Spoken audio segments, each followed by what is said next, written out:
نبی نبی میرا دل مقام حبیب ہے۔ اعوذ باللہ من الشیطان الرجیم، بسم اللہ الرحمن الرحیم۔ خواتین و حضرات، السلام علیکم ورحمۃ اللہ وبرکاتہ مغفرتہ۔ پروگرام احکام شریعت کے ساتھ ایک دفعہ پھر آپ کے سامنے موجود ہیں۔ بعطاء الہی، بکرم الہی، فقہ حنفی سے متعلقہ مسائل، اور خصوصاً آج کل جیسے ابھی قربانی کے ایام آنے والے ہیں تو ان سے متعلقہ مسائل لے کر ہم آپ کی خدمت میں دوبارہ حاضر ہوئے ہیں۔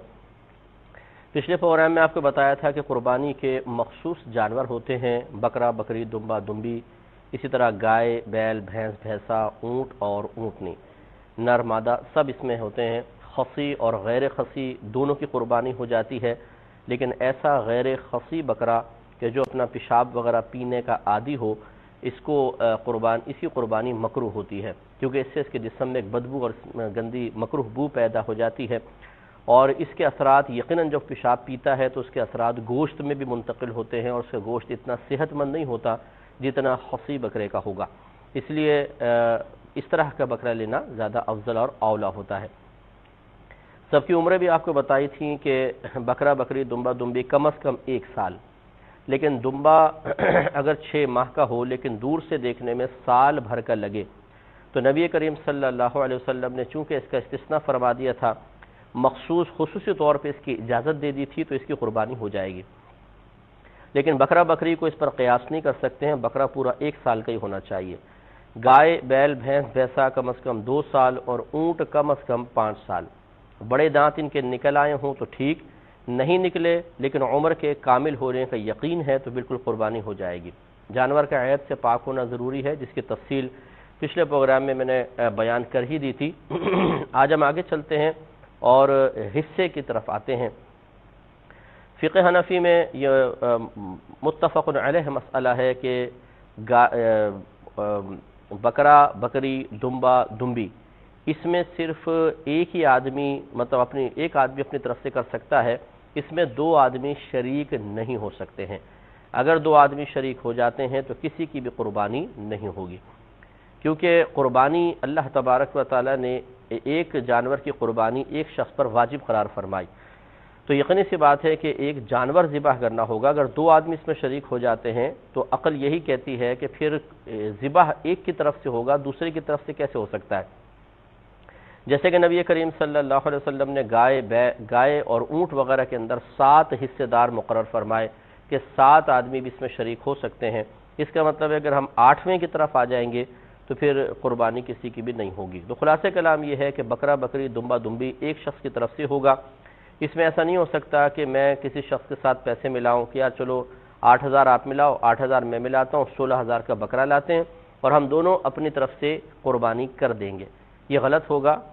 پیسہ ملانا منع نہیں ہے، آپ چاہے پورے گھر کے پیسے ملا لیں، لیکن جب جانور لے کر آئیں تو پھر کسی ایک کی طرف اس کو خاص طور پہ مختص کرنا ہوگا۔ اگر کسی کوئی مالک نصاب ہے تو پھر اس کی طرف سے تو واجب ہی ہے، وہ اپنی طرف سے کرے گا، لیکن فرض کر لیں کہ گھر میں کسی پہ بھی واجب نہیں ہو رہی اور چاہ رہے ہیں کہ چلو یار ہم سب مل کر ایک بکرا ذبح کر ہی دیتے ہیں اور تھوڑے تھوڑے پیسے سب نے ملا لیے، تو پیسہ ملانا تو منع نہیں تھا، لیکن اب یوں نہیں کر سکتے کہ جتنے لوگوں نے پیسے ملائے ان سب کی طرف سے بکرا ذبح کیا جائے، کیونکہ یہ بکرے میں ایک سے زیادہ لوگ شریک ہو جائیں گے، سب کی قربانی ضائع ہوگی۔ ایک آدمی کی طرف مختص کر دیں کہ چلو پیسے ہم سب نے ملائے لیکن قربانی آپ کی طرف سے ہے، ہم سب گوشت بھی لے لیں گے اور ثواب میں شریک ہو جائیں گے، اللہ تعالیٰ میں ثواب عطا فرمائے گا۔ اور باقی گائے، بیل، بھینس، بھینسا، اونٹ، اونٹنی، اس میں 7 تک حصے دار ہو سکتے ہیں، زیادہ سے زیادہ، کم اس سے کم بھی ہو سکتے ہیں۔ تو حصے شراکت کے اندر سب سے اس میں کچھ مسائل ہوتے ہیں۔ پہلا مسئلہ تو یہ ہے کہ حتی الامکان یہ کم از کم معلوم ہو کہ کسی کا پیسہ قطعی طور پہ حرام کا نہیں ہے، یہ معلوم ہو۔ مطلب کہنے کا یہ ہے کہ اگر کسی نے پیسہ آپ کے پاس اجتماعی قربانی میں جیسے لوگ دیتے ہیں اور پتہ نہیں ہے کہ کون کہاں سے کماتا ہے تو جستجو کی بھی حاجت نہیں ہے، لیکن اگر پتہ چل جائے، کوئی کہتا ہے کہ جی میں نے سود کا پیسہ آیا تھا یہ میں ملا رہا ہوں، تو ایسے شخص کا پیسہ حصہ داری میں نہ ملایا جائے، کیونکہ سب کی قربانی ضائع ہو جائے گی۔ اس پہ کلام کرتے ہیں، لیکن پہلے کالر ہیں۔ السلام علیکم۔ السلام علیکم۔ جی وعلیکم السلام۔ مفتی صاحب میرا پہلا سوال یہ ہے کہ جب کسی شخص کی موت واقع ہو جاتی ہے تو عدت جو ہے وہ کس حساب سے ہوتی ہے؟ ہمارا کانسیپٹ تو یہ تھا کہ عدت جو ہے وہ چاند کے مہینوں کے حساب سے ہوتی ہے، مگر ابھی کسی نے یہ بات بتائی ہے کہ اگر چاند کی پہلی تاریخ سے جو ہے اسلامی مہینے کی پہلی تاریخ سے اگر کسی شخص کا شوہر فوت ہوتا ہے تو جب پہلی تاریخ سے شروع ہوتی ہے اور بیچ میں ہو تو انگریزی تاریخ کے حساب سے عدت ہوتی ہے، تو پلیز ذرا ایک اس بارے میں ہمیں تھوڑا سا تفصیل۔ دوسرا سوال میرا یہ ہے کہ ابھی پرسوں کے آپ نے اپنے پروگرام میں جو ہے وہ اقامت کے بارے میں بتایا تھا کہ ہمیں کس مطلب مردوں کا آپ نے بتایا تھا کہ کس وقت جو ہے وہ اقامت کے لیے کھڑا ہونا چاہیے کہ جب نمازی جو ہے امام صاحب کو آتے ہوئے دیکھ لیں۔ تو آپ سے دوسرا سوال یہ ہے کہ آپ ہمیں بتائیں جب ہم مدینہ منورہ یا مکے میں ہوں تو ظاہر ہے ہمیں تو نہیں پتا کہ کس طرح سے جو ہے وہ امام صاحب تشریف لے کر آ رہے ہیں، تو اس سلسلے میں ہمیں خواتین کو کس وقت جو ہے وہ اقامت کے لیے وہ کھڑے ہونا چاہیے؟ ٹھیک ہے۔ اور تیسرا سوال ایک یہ ہے کہ اگر ایک شخص ایک عورت کی اپنے شوہر سے کسی وجہ سے جو ہے وہ طلاق ہو گئی ہو اور بعد میں اس نے رجوع کر لیا ہو، تو کیا یہ ایسا ہو سکتا ہے کہ پھر طلاق کا فیصلہ جو ہے وہ عورت اپنے پاس لے لے کہ اب جو ہے یہ میرے پاس ہے اور جب مجھے کوئی ایسی بات ہوگی تو میں شوہر کو طلاق دوں گی؟ تو کیا ایسا یہ ہماری شریعت میں ایسا کوئی سلسلہ ہے؟ ٹھیک ہے جی، بس بڑی مہربانی، بہت شکریہ، السلام علیکم۔ وعلیکم السلام ورحمۃ اللہ۔ تو آپ کی خدمت میں عرض کر رہے تھے کہ ایک بات تو یہ کہ یہ کنفرم ہونا ضروری نہیں ہے کہ سب کا پیسہ حلال کا ہے، لیکن یہ ضرور ہے کہ آپ کو اتنا پتہ نہ ہو کہ اس میں کسی کا پیسہ حرام کا ہے۔ اگر آپ کو پتہ چل گیا کہ کسی کا پیسہ خالصتاً حرام ہے تو پھر آپ اس کو منع کر دیں، اس کو شامل نہ کریں، ورنہ سب کی قربانی ضائع ہو جائے گی۔ ہاں، یہ جیسے میں نے آپ کو عرض کیا کہ تحقیق کی حاجت نہیں ہے، اجتماعی قربانیاں ہوتی ہیں، بہت سے ویلفیئر ادارے اور خود جیسے احساس ٹرسٹ وغیرہ بھی لوگوں سے کہتے ہیں کہ بھئی آپ جمع کرائیں پیسہ اور ہم قربانی کریں گے۔ تو یہ شرعی حکم یہی ہے کہ جمع کرنے والے پر واجب نہیں ہے کہ وہ سب کی سورسز معلوم کرے کہ کہاں سے آپ پیسہ لے کر آئے، ٹھیک ہے نا، یہ ہم پہ لازم نہیں ہے۔ جس طریقے سے ہم شادیوں کی دعوتیں اٹینڈ کرتے ہیں، لوگ ہمیں کھانے پہ بلاتے ہیں، تو وہاں پر یہ تحقیق کی حاجت نہیں ہوتی ہے کہ ہم شادی ہال میں جا کر اس انوائٹ کرنے والے سے کہیں بھئی پہلے یہ بتاؤ کہ تم نے کس پیسے سے کھانا بنوایا ہے، کہاں سے تم پیسہ کماتے ہو، کہیں ایسا نہ ہو حرام کماتے ہو تو پھر کھانا بھی ہمارے لیے حرام ہو جائے گا، لہٰذا ہمیں پہلے بتایا جائے۔ اس قسم کی تحقیق کے جس میں مسلمان کی دل آزاری ہو، یہ ناجائز، سخت ناجائز ہوتی ہے۔ شرعی مسئلہ یہی ہے کہ اگر آپ کو نہیں پتا یہ کہاں سے کماتا ہے تو جستجو کی حاجت نہیں، آپ بلا جھجک اس کا پیسہ اپنے ساتھ شامل کر سکتے ہیں۔ لیکن مسئلہ یہ وہاں پر ہے کہ جب آپ کو کنفرم پتہ چل جائے کہ یہ 100% حرام قطعی پیسہ لے کر آیا ہے اور ہمارے ساتھ یہ ملا رہا ہے تو پھر اس کو آپ منع کر دیجئے۔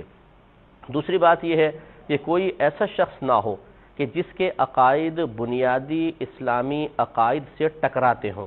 مثال کے طور پہ معاذ اللہ کوئی خدا کو مجبور گمان کرتا ہے، ایک سے زیادہ خداؤں کا قائل ہے، اگرچہ مسلمان کہلاتا ہے، وہ مسلمان کہتا ہے، اسی طریقے سے خدا نخواستہ اللہ کی شان میں گستاخیاں کرتا ہے، گندی باتیں کرتا ہے، الٹے سیدھے جملے کہتا ہے، اللہ کی طرف عیب کی نسبت کرتا ہے، ایسے نبی کریم صلی اللہ علیہ وسلم کی شان میں گستاخیاں کرتا ہے اعلانیہ طور پر، واضح طور پر، یا اہل بیت اطہار ہیں، صحابہ کرام علیہم الرضوان کو معاذ اللہ برا بھلا کہتا ہے، تو ایسے شخص سے بھی اجتناب کرنا چاہیے کہ ویسے تو اس طرح کی کوئی باتیں کرنے والے کے بارے میں حتمی طور پہ معاذ اللہ میں نہیں کہہ رہا ہوں وہ کافر ہو گیا، یہ بھی ہو سکتا ہے کفر بھی ہو جائے، لیکن چونکہ اس طرح کا جو گستاخ آدمی ہے جو آپ کے سامنے الٹی سیدھی باتیں کر رہا ہے تو نامعلوم پھر اور جگہ پہ کیسی کیسی باتیں کرتا ہوگا، تو اگر خدا نخواستہ اس کے ایمان میں خلل پیدا ہو گیا ہو تو پھر ایسے شخص کو قربانی میں شامل نہیں کرنا چاہیے، اس سے سب کی ہی قربانیاں ضائع ہو جائیں گی۔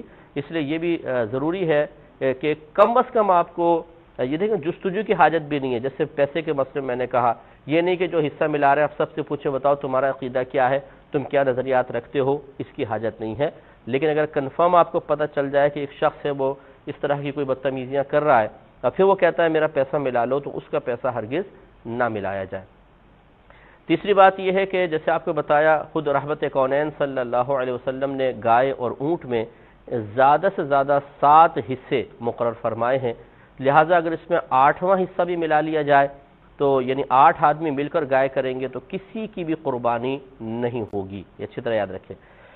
اس کے علاوہ اچھا اب مثال کے طور پہ کم آدمی ہیں وہ پیسہ ملا کر گائے لے کر آئے ہیں، مثال کے طور پر 3 آدمی ہیں جو گائے میں پیسہ ملا کے گائے لے کر آئے ہیں، تو یہ یاد رکھیں کہ جیسے میں نے ابھی شروع میں بھی عرض کیا کہ پیسے ملا لینے میں تو کوئی حرج نہیں ہے، لیکن جتنے گائے کے حصے ہیں وہ افراد کی طرف مختص کرنا ضروری ہوتا ہے۔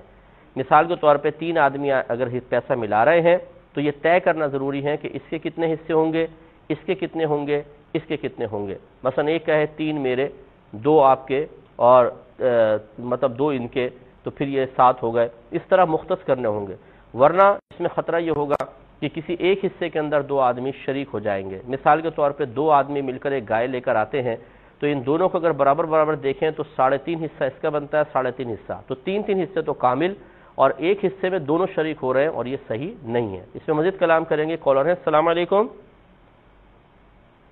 السلام علیکم۔ السلام علیکم جی بھائی جان، کیسے ہیں سر؟ خیریت سے ہیں؟ اللہ کرم۔ سر یہ مفتی صاحب سے بات کرنی تھی۔ جی جی میں بول رہا ہوں، ارشاد فرمائیے۔ سر کیسے خیریت سے؟ سر میں نے ایک آدمی سے 10 سال سے پیسے لینے ہیں۔ آدمی سے 10 سال سے پیسے لے رہے ہیں؟ پیسے لینے 10 سال سے، وہ 10 سال سے وہ قربانیاں کر رہا ہے۔ اچھا وہ کر رہا ہے؟ ہاں جی، وہ 10 سال سے کر رہا ہے، اور 10 سال سے مجھے پیسے بھی نہیں دے رہا۔ اچھا، اور دوسری بات ہے کہ اس نے 2 لاکھ روپے مجھے اللہ کے نام پہ قرآن اٹھا کے اس سے وہ معافی منگوا لیا کہ بھائی میں تمہارے 2 لاکھ 2.5 لاکھ نہیں دینے، تمہیں 60,000 بھی دینے۔ تو 60,000 میں سے جو 60,000 رہ گئے ہیں وہ بھی اس سے پیمنٹ نہیں کی، جبکہ وہ 10 سال سے وہ میرے 60,000 بھی اپنے پاس رکھ کے قربانی کرتا جا رہا ہے، ایسا کہ وہ کہ اس پیسے میں اس میں مطلب آپ پوچھنا کیا چاہ رہے ہیں کہ اس کی قربانی قبول ہو رہی ہے کہ نہیں ہو رہی، یا تاخیر کی وجہ سے وہ گناہگار ہو رہے ہیں؟ جی سر۔ اچھا میں بتا اور سر دوسری بات یہ تھی کہ میری وائف ہے، اس کی طبیعت دن بدن خراب رہتی ہے۔ جی جی جی فرمائیں۔ اس کو کوئی سمجھ نہیں آیا، میں جتنے بھی علماء کے پاس گیا ہوں، کسی نے 5,000، کسی نے 10,000، کسی نے 20,000، کسی نے 50,000 روپے مانگے ہیں۔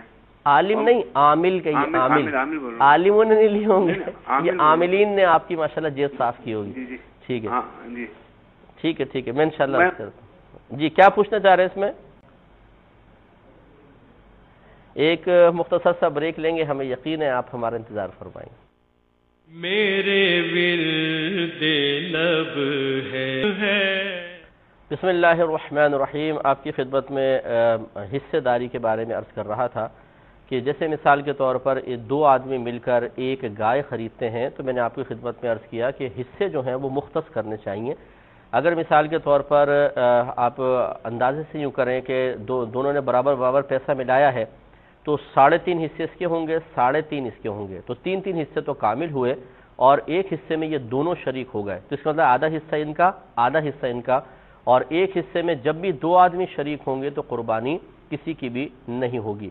اس لیے اس میں خطرہ یہ ہے کہ اس طرح کا حکم لگایا جا سکتا ہے، اس لیے بہتر یہ ہے کہ یا تو یوں کریں کہ 4 ایک لے اور 3 حصے ایک لے لے، یا پھر 3 حصے لیں اور ایک حصہ کسی اور شخص کی طرف مختص کر دیں، چاہے کسی نے پیسہ نہ ملایا جیسے والدہ ہے، یا نبی کریم صلی اللہ علیہ وسلم کی طرف منسوب کر دیا جائے۔ اس طرح ایک حصہ ایک شخص کی طرف یا 2 حصے ایک شخص کی طرف ضرور، مطلب مکمل حصہ آپ کو منسوب کرنا ہوگا، مختص کرنا ہوگا، خاص کرنا ہوگا۔ یوں سچویشن نہ بنے کہ ایک حصے میں 2 آدمی شریک ہو رہے ہیں، اس کا خیال رکھیں گے۔ ایک کالر ہمارے ساتھ ہیں، السلام علیکم۔ وعلیکم السلام۔ جی بھائی جان۔ سر میں نے آپ سے ایک سوال تھا کہ میں تقریباً 5-6 سال سے قربانی دے رہا ہوں۔ Very good. تو میں ایک ہی قربانی دے رہا ہوں، باپ میری کی ڈیتھ ہو گئی، لیکن کچھ لوگوں نے مجھ سے کہا کہ آپ پہلی قربانی جب دیں گے تو 2 حصے یعنی دیں گے، کسی اپنے والد کے نام سے اور ایک اپنے نام سے، ایک قربانی آپ نہیں دے سکتے، تو کیا یہ ٹھیک ہے یا اس کے بارے میں مجھے معلومات؟ اب پہلی تو نہیں رہی نا، آپ تو 6 سال سے کر رہے تھے، اب پہلی کا مطلب کیا ہے؟ اب اگر ایک ہی دے رہا ہوں تو وہ ٹھیک ہے یا وہ رائے گاہ تو نہیں جا رہی؟ ٹھیک ہے بتاتا ہوں، ٹھیک ہے میں انشاءاللہ عرض کرتا ہوں۔ ایک اور کالر ہیں، السلام علیکم۔ جی السلام علیکم۔ السلام علیکم ورحمۃ اللہ وبرکاتہ۔ جی وعلیکم السلام۔ مفتی صاحب میرا سوال یہ ہے کہ اس زمانے میں جو بدعقیدہ لوگ ہیں کیا ان لوگ جی جی شریک کیا جا سکتا ہے؟ چلیں اس کا جواب ویسے میں دے چکا ہوں، اور کوئی کویشچن ہے آپ کا؟ چلیں ایک کالر اور ہیں، السلام علیکم۔ میری فیملی میں ایک ایسا پرابلم چل رہا ہے جی جی کہ جو کہ میں 1-2 منٹ میں یہ بیان نہیں کر سکتا. کائنڈلی مجھے ایسا کوئی رابطہ نمبر یا ایسا کوئی. چلیں آپ کنٹرول روم سے نمبر لے لیجیے گا, اگر واقعی کوئی سینسیٹیو میٹر ہے تو آپ مجھے, اور طویل بھی ہے تو پھر آپ کال کر لیجیے گا, تو اور یا ای میل چلتا ہے ہمارا تو اس پہ آپ دیکھ کر پھر میل کر دیجیے گا. تو آپ کی خدمت میں حصے کے بارے میں عرض کر رہے ہیں کہ جب گائے میں 7 سے کم شریک ہوں, کیونکہ 7 ہوں گے تو پھر تو ایک ایک حصہ پورا آپ مختص کر دیتے ہیں, خاص ہو جاتا ہے خود بخود.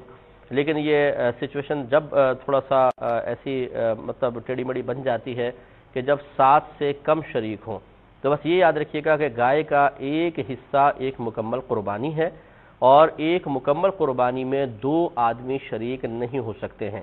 اس لیے ہر حصے کو کسی نہ کسی کی طرف آپ کو منسوب کرنا ہوگا, یا ہر حصے کو کسی شخصیت کے ساتھ خاص کرنا ہوگا. اس کے علاوہ دیکھیں یہ بھی ضروری ہے کہ سب کی نیت قربانی کی ہو, جتنے بھی شرکاء ہیں. یہ تو آپ معلوم کر سکتے ہیں, اس میں کوئی دل آزاری کی بات نہیں ہے. ایسا نہ ہو کہ کسی کی نیت صرف گوشت حاصل کرنے کی ہو. مثال کے طور پہ میں بکرا لے آیا, اب میرا ارادہ بکرے کی قربانی کا ہے, تو آپ میرے پاس آئے کہ جی ہمارے 6 حصے دار ہو گئے گائے کے, ایک کم پڑ رہا ہے, آپ پیسہ ملا لیں. تو میں نے کہا بھائی میں تو قربانی کی نیت سے بکرا لے آیا ہوں, چلو ایسا کرو کہ تم مجھے گوشت دے دینا, یہ لو پیسے لے لو, میرا حصہ بنا لو, میں گوشت لے لوں گا, قربانی کی نیت نہیں ہے. تو یاد رکھیں کہ اس طرح اگر کوئی اپنی نیت کو ظاہر کر دے کہ میری نیت قربانی کی نہیں صرف گوشت حاصل کرنے کی ہے, تو سب کی قربانی ضائع ہو جائے گی. اس لیے بہتر ہے کہ سب سے آپ معلوم کر لیں. اس میں دل آزاری کا کوئی مسئلہ ہی نہیں ہے, آپ معلوم کر سکتے ہیں بھائی آپ کی نیت قربانی کی ہی ہے نا, تو کہیں ہاں تو پھر ٹھیک ہے. ہاں یہ ضروری دیکھیں, یاد رکھیں کہ عقیقہ جو ہوتا ہے اس میں بھی جانور ذبح کر کے اللہ تعالیٰ کا قرب حاصل کرنا مقصود ہوتا ہے, اور قربانی میں بھی ایسا ہی ہے کہ جانور ذبح کر کے خون بہا کر ہم اللہ تعالیٰ کی بارگاہ میں درجات کی بلندی کا سامان کرنا چاہتے ہیں. تو اس لیے چونکہ ان دونوں کے مقاصد ایک ہی ہیں, اس لیے ایک جانور میں عقیقہ اور قربانی کی نیت شامل ہو سکتی ہے. مثال کے طور پہ 4 آدمی قربانی کر رہے ہیں اور 3 آدمی کہتے ہیں کہ چلو ہم اپنے بچوں کا عقیقے کی نیت سے حصہ ملا رہے ہیں, تو اس سے کوئی فرق نہیں پڑے گا, یہ دونوں چیزیں آپ ملا سکتے ہیں. یہ بھی ایک مسئلہ یاد رکھیے کہ اگر کوئی کسی سال قربانی نہ کر سکا, اس پہ واجب تھی. چلیے یہ مسئلہ تھوڑا لمبا ہے لیکن کالر چونکہ منتظر ہے, پہلے کال لیتے ہیں. السلام علیکم. وعلیکم. جی بھائی جان. مفتی صاحب میرا سوال تھا یہ کہ زکوٰۃ جو ہے یہ قبرستان کی جگہ پہ لگا سکتے ہیں ہم؟ زکوٰۃ کی وجہ سے کہاں پر؟ قبرستان کی جگہ خریدنے کے لیے وہاں پہ خرچ کر سکتے ہیں. اچھا ٹھیک ہے. اور دوسرا میرا سوال تھا کہ جو روڈ ایکسیڈنٹ میں اپنا بچہ 15 سال سے کم ہے فوت ہو جاتا ہے, وہ اپنا اس کو کہتے ہیں کہ یہ حکمن شہادت ہے, کیا ایسے ہی ہے؟ ٹھیک ہے. اور جی بس یہ میرے 2 سوال تھے. ٹھیک ہے میں انشاءاللہ عرض کرتا ہوں. ایک اور کالر ہے. السلام علیکم. آدمی کھسکنے کے لیے تھوڑا کرتا ہے یا بغل والے اشارہ کر کے کھسکا لیتے ہیں, تو اس سے نماز پہ کوئی فرق نہیں پڑتا؟ کچھ سمجھ نہیں آ رہی بھائی جان, دوبارہ کہیں, آرام سے کہیے, آرام سے دوبارہ بولیے. میں یہ کہہ رہا ہوں کہ جماعت کے اندر جیسے کھڑے ہوئے ہیں نیت باندھ کر کے امام کے پیچھے, ٹھیک ہے, اور اگر ہوئے ہیں اس میں اگر تھوڑا جگہ گیپ رہ جاتا ہے اور بغل والا اشارہ کر کے جو ہے اپنی طرف مطلب اشارہ کرتا ہے کہ تھوڑا کھسک آؤ, تو اس کھسکنے سے نماز مطلب فاسد تو نہیں ہوتی ہے؟ ٹھیک ہے جی میں سمجھ گیا, بالکل سمجھ گیا, عرض کرتا ہوں. ٹھیک ہے. تو آپ کی خدمت میں عرض کر رہے تھے کہ شرعی مسئلہ یہ ہے کہ اگر کسی کی مثلا قربانی اس پہ واجب تھی لیکن اس نے نہیں کی, تو اب یاد رکھیں کہ قربانی کی قضا نہیں ہوتی ہے. یعنی ایسا نہیں ہے کہ آپ اگلے سال وہ پہلی والی قربانی کی قضا کی نیت سے کوئی جانور ذبح کر دیں, بلکہ حکم شرع یہ ہوتا ہے کہ اب آپ کو ایک قربانی کا جتنا پیسہ بنتا ہے وہ صدقہ کرنا ہوگا, کسی غریب کو صدقہ کرنا ہوگا. تو لہذا مثال کے طور پر کسی شخص کو یہ مسئلہ معلوم نہیں تھا, اب 7 حصے دار ہیں اور ایک یہ کہتا ہے کہ میری نیت اس سال قربانی کی نہیں ہے بلکہ پچھلے سال کی میری قربانی رہتی تھی, میں اس کی نیت سے پیسہ ملا رہا ہوں, تو اب اس میں کیا مسئلہ ہوگا؟ تو اس کا جواب یہی ہے کہ کسی کی بھی قربانی نہیں ہوگی, سب کی اسی سال کی قربانی کی نیت ہونی چاہیے, تب یہ قربانی ہوگی. اگر ایک شخص پچھلے سال کی قربانی کی نیت سے کرتا ہے تو سب کی قربانی ضائع ہو جائے گی. تو اس کے پوچھنے میں بھی کوئی میرے خیال میں تعجب نہیں ہے, اور نہ کوئی کسی کی دل آزاری کا مسئلہ ہوگا کہ اگر آپ معلوم کر لیں کہ بھئی سب اسی سال کی قربانی کرنا چاہتے ہیں نا, پچھلے سال کی تو نہیں، تو یہ ضرور معلوم کر لیا جائے۔